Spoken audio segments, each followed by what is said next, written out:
ఏమన్నా ఎప్పుడైనా మీ జీవితంలో మీ వెనకాల వచ్చిన వారిని, లేకంటే మీకంటే బాగా పాడేవారిని, మీకంటే బాగా వాక్యం చెప్పేవాళ్ళను, మీకంటే బాగా పని చేసేవాళ్ళను, మీకంటే బాగా ఇచ్చేవాళ్ళను, మీకంటే బాగా వచ్చేవాళ్ళను ఎప్పుడైనా మెచ్చుకున్న సందర్భం ఒక్కటి ఉందా? మీరు చెప్పండి, మీ జీవితంలో ఒప్పుకున్నది ఒక్కటి.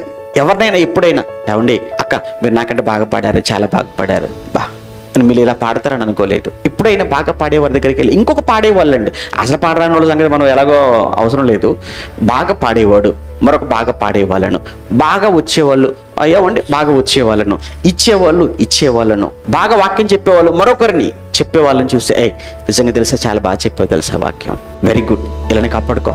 నిజంగా నాకే ఆశ్చర్యం అనిపించి తెలుసా ఆ మాటలు వింటుంటే. నేను చదివానికి నాకు అర్థం కాలేదు, అంత బాగా చెప్పావు, నువ్వు చాలా గొప్పడివి, నువ్వు గొప్ప బోధకుడు అవుతావు అని ఈ రకంగానండి ఒక బోధకుడు మరొక బోధకుడిని అప్రిషియేట్ చేసి అభినందించిన సందర్భాలు ఏమైనా ఉన్నాయంటారా? ఉండవండి. నేనే నాకంటేనా, ఎవడెక్కువ ఆడెక్కువ వీడెక్కువ ఎవడెక్కువ ఎవడు కాదు, అందరికీ నేనే తోపు మనం. అందుకే మనం ఇక్కడే ఉంటాం, ఎప్పుడు ఈ చుట్టుపక్కల తిరుగుతుంటాం, ఎప్పుడు ఏమండి ఇక్కడ మన ఇండ్లు, మన సంఘం, మన ఊరు తప్ప ఈ దాటి మనం ఎందుకు బయటికి వెళ్ళలేకపోతున్నాం? మనకు విశాలమైన మనసు లేదు, మనది నేరో మైండ్ అయిపోయింది. అందుకే ఎంతసేపు ఇరుకులోనే ఉంటున్నాం తప్ప బయటికి వెళ్ళలేకపోతున్నాం.